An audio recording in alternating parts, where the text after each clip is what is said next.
어서 오세요. 반갑습니다. 지난 한 주간 편안하셨어요? 다작의 5분 한류학교실에 오신 것을 환영합니다. 어서 오세요. 오늘은 다작의 5분 한류학교실 제19강 2차 한류시대 BTS의 한류사적 의미. 그럼 쌓이는 시간입니다. 이 사진은 지난 4월 10일 영국 버밍엄 빌라파크에서 열린 토트넘 하스퍼 대 아스톤 빌라전에서 해트트릭을 세운 손흥민 선수의 자랑스러운 모습입니다. 세계 각국의 언론들은 경이로운 손흥민의 해트트릭 소식을 전하느라 모두가 흥분해 있었습니다. 그때 잉글랜드 프리미어리그 1위를 달리고 있던 맨체스터 시티의 과르디올라 감독은 주변에 들뜬 분위기와는 달리 냉정한 목소리로 손흥민의 진가를 아무도 알아채지 못하고 있다. 해트트릭이 아니라 중요한 것은 손흥민이 토트넘 하스퍼의 역사를 새롭게 쓰고 있다는 사실이다. 라고 말합니다. 세상 사람들은 BTS가 아메리칸 뮤직 어워드를 휩쓸고 빌보드 뮤직 어워드를 휩쓸고 라스베가스에서 가진 공연 퍼미션 투 댄스 온 스테이지 라스베이거스에 20만 명의 팬들을 운집하게 하고 라스베이거스 도시 전체가 팬들의 함성으로 가득 차게 했다는 등 BTS의 경이로운 해트트릭 소식에 열광을 하고 있습니다. 기분 좋고 마음 뿌듯한 일입니다. 그러나 맨체스터 시티의 과르디올라 감독이 손흥민을 두고 세상 사람들에게 일갈했던 것처럼 중요한 것은 BTS, 그들이 우리의 한류사를 새롭게 쓰고 있다는 사실입니다. BTS에 앞서서 전 세계 음악 팬들을 사로잡았던 싸이는 2012년 그의 6번째 정규 앨범 싸이 6갑 파트 1을 발매합니다. 제목이 절로 웃음을 나오게 하죠. 싸이다움의 기발함이 돋보입니다. 싸이 6갑에서 6갑은 60갑자의 준말입니다. 60갑자는 10개의 천간과 12개의 지지로 이루어집니다. 10개의 천간이란 갑, 을, 병정, 무, 기, 경신, 임, 계로 하늘의 시간을 뜻합니다. 또 12개의 지지란 땅을 지키는 12마리의 동물을 가리킵니다. 자축, 인묘, 진사, 오미, 신유, 술해, 즉 쥐, 소, 호랑이, 토끼, 용, 뱀, 말, 양, 원숭이, 닭, 개, 돼지를 뜻합니다. 육갑한다는 본래 생년월일을 가지고 사람의 기류흉 화복을 점친다는 말입니다. 그런데 이 말이 사람들 사이에서는 주제넘은 말이나 행동을 하는 사람을 비웃고 조롱하는 말로 쓰였습니다. 물론 지금은 거의 죽은 말, 사어가 되었죠. 아마 MZ세대는 잘 모르실 겁니다. 그런데 싸이는 그것을 과감히 끌어와서 싸이 육갑이라고 자신의 음악을 스스로 낮추고 희화화했습니다. 그런 싸이의 싸이다움이 우리에게 웃음을 선사하고 세계인들의 사랑을 받게 합니다. 2012년 발표된 강남스타일은 바로 싸이 6갑의 세 번째 트랙이자 타이틀곡입니다. BTS가 데뷔한 것은 바로 그 이듬해인 2013년입니다. 강남스타일의 열기가 채 식기도 전에 탄생한 셈이죠. Too Cool for School로 데뷔한 방탄소년단의 음악적 기반은 힙합입니다. 그런데 우리가 BTS를 경외의 눈으로 바라볼 수밖에 없는 것은 이들의 끊임없는 도전과 실험 정신입니다. 아티스트들은 누구나 자기의 분야에서 자기만의 방식으로 자기만의 세계를 구축합니다. 명성을 얻으면 얻을수록 자기만의 방식, 자기만의 세계를 버린다는 것이 쉽지 않은 일입니다. 아티스트로서의 자기 고집도 있지만은 자칫 팬들, 소비자들의 마음을 이룰 수도 있는 위험이 따르기 때문이죠. 일종의 모험일 수 있으니까요. BTS가 놀라운 것은 세계적으로 엄청난 팬덤을 가지고 있으면서도 이에 아랑곳하지 않고 신곡을 발표할 때마다 언제나 변함없이 새로운 도전과 실험을 계속하고 있다는 것입니다. 여기 그 표에도 나와 있지만은 올드스쿨 힙합에서 시작해서 R&B, 락, 오케스트라 현악, 일렉트로 댄스 뮤직, 문바톤, 네오 소울, 가스펠, 퓨처 베이스, 라틴 팝, 재즈 랩, 이모 랩, 랩 락, 아프리카 팝, 디스코, 펑크, 트랩, 팝 락, 팝 랩. 심지어 아이돌과 흥탄소년단에서 보여준 국악과의 결합 등 이들의 음악적 도전과 실험은 끝없이 계속됩니다. BTS의 이 같은 음악적 도전과 실험은 역사에 빚진 것이 없는 자랑스러운 MZ세대다운 타문화에 대한 두려움 없는 접근과 다원주의적 포용력, 이를 통한 혼종화된 새로운 음악의 탄생으로 이어집니다. 우리의 문화와 타문화의 이종 문화 간 결합을 통해서 BTS는 K-팝의 다양성과 K-팝의 질적 풍성함을 창조해 갑니다. 서구의 벽은 할리우토피아에 이르기 위한 마지막 관문입니다. 그런데 이 표 BTS의 유튜브 조회수는 BTS에게 서구의 벽은 이미 존재하고 있지 않음을 증명해 줍니다. 2017년부터 2019년까지 미국이 BTS 시장을 주도하고 2020년 12억 뷰의 인도네시아, 2021년 20억 뷰의 일본이 BTS 시장을 선도합니다.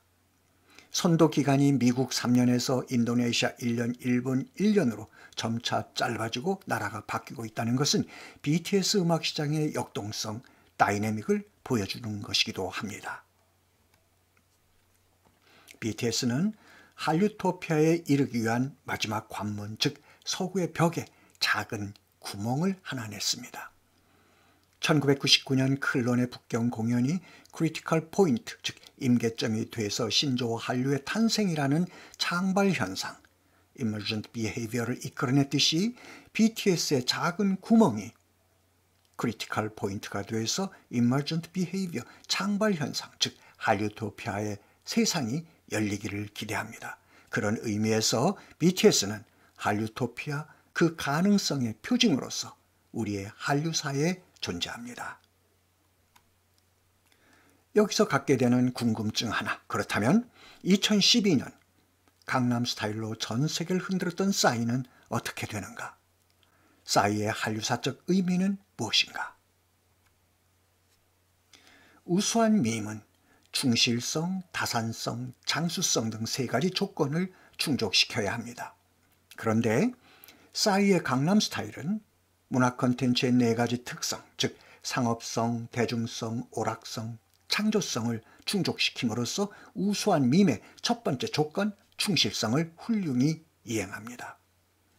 또 싸이의 강남스타일은 2021년 8월 14일 현재, 작년이죠, 세계 1위의 유튜브 조회수 44억 5천만 뷰를 기록함으로써 복제를 통해 다산성의 조건을 충족시킵니다. 참고로 BTS의 최고 조회수 기록 작은 것들을 위한 시가 15억 2,400만 뷰입니다. 그러니까 이보다 무려 3배 가까이 많은 조회수를 강남스타일이 갖고 있는 겁니다. 다만 문제는 세 번째 조건, 장수성에 있습니다. 싸이는 누가 뭐래도 서구의 벽을 넘은 우리나라 최초의 가수입니다. 그럼에도 불구하고 2013년 젠틀맨 발표 이후 2022년 올해 뎃뎃 발표 때까지 9년여의 공백기를 가졌다는 것이 아쉬움으로 남습니다. 결국 장수성의 결여가 싸이로 하여금 한류사 시대 구분의 임계점, 크리티컬 포인트로서의 역할 수행에 장애물이 됩니다. 공백기 없이 싸이가 장수성을 충족시킬 수 있었다면 한류사 시대 구분의 모멘텀이 BTS가 아닌 싸이로 바뀔 수도 있었을 것입니다.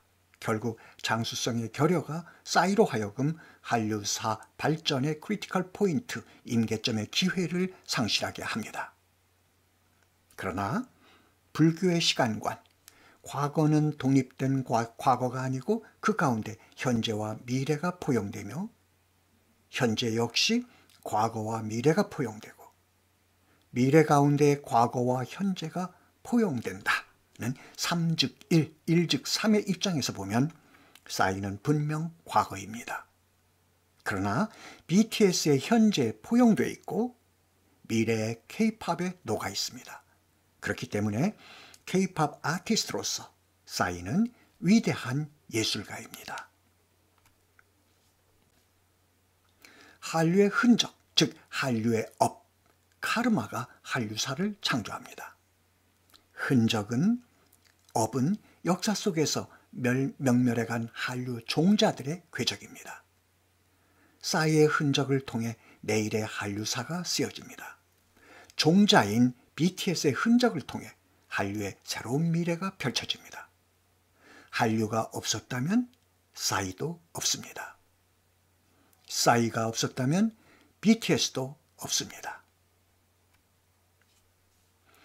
인류학자 루이스 모가는 역사를 야만시대, 미개시대, 문명시대로 구분합니다. 토기의 발명이 인류의 역사를 야만시대에서 미개시대로 진화하게 하고 문자의 발명이 인류의 역사를 미개시대에서 문명시대로 넘어가게 합니다. 한류사에서 야만시대는 1997년 드라마 사랑이 뭐길래 신드롬 이전의 시기를 가리킵니다. 그 이후는 미개시대로 1999년 신조어 한류의 등장과 함께 문명시대로 진화합니다. 한류사에서 야만시대는 1990년대 한류 경쟁 시기에 태동기, 도전기, 정착기에 해당하고 미개시대는 경쟁 시기의 확장기에 해당합니다. 한류의 문명시대는 신조어 한류가 등장한 이후, 즉 2000년대 한류의 확장 시기 이후를 가리킵니다. 한류사 시대 구분은 또 신조어 한류의 등장 이전과 이후로 구분이 가능합니다. 이럴 경우 신조어 한류의 등장 이전은 한류의 개념적 선사시대가 되고 등장 이후는 한류의 역사시대로 시대 구분이 가능합니다. 한류사 시대 구분은 BTS라는 걸출한 아이돌 그룹의 등장 이전과 이후로도 시대를 구분할 수 있습니다. 아직은 더 지켜봐야 하겠습니다만 그만큼 한류사에서 BTS는 시대 구분의 크리티컬 포인트, 즉 임계점으로서의 역할, 가능성을 보여주고 있습니다. K-팝이 한류토피아의 서막을 열고 있다는 주변부의, 중심부가 아닌 주변부의 재미있는 증거 두 가지만 전해드리고 오늘 수업을 마치겠습니다. 먼저 우리 K-팝 아티스트들이 세계 최고의 명품 브랜드를 상징하는 글로벌 앰버서더로 활동하고 있다는 사실입니다.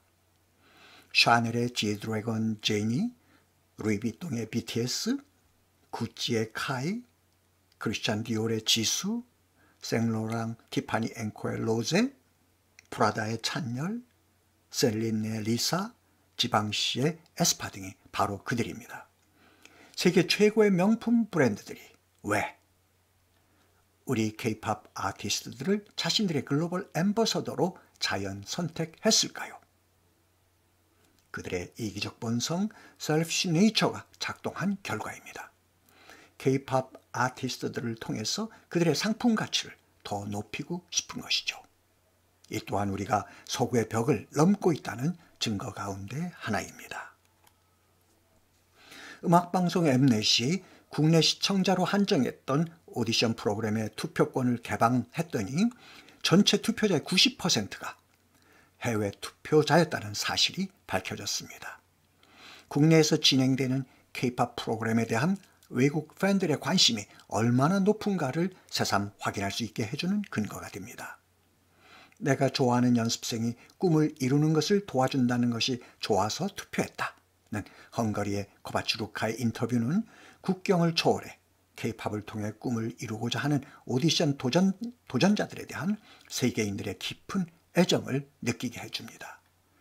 이 또한 2차 한류시대 메인스트림 K-팝이 서구의 벽을 무너뜨리고 있다는 것을 보여줍니다. 오늘은 한류사 마지막 시간 제19강 2차 한류시대 BTS의 한류사적 의미 그럼 싸이는 이었습니다. 다음 주 제20강부터는 한류 비평이 시작됩니다. 무엇이 한류토피아를 꿈꾸게 하는가? 이기적 본성과 영원성이라는 주제로 한류 비평의 문을 엽니다. 여러분들의 많은 기대 부탁드립니다. 자, 실은 외치는 시간입니다. 제가 한류이즘 할게요. 여러분들은 한류토피아 그리고 다 함께 위하여. 아셨죠? 자, 한류이즘과 한류토피아를 위하여. 감사합니다. 행복한 한 주간 되세요. 다음 주 금요일 제20강에서 한류 비평과 함께 만나 뵙겠습니다. 감사합니다. 수고하셨습니다.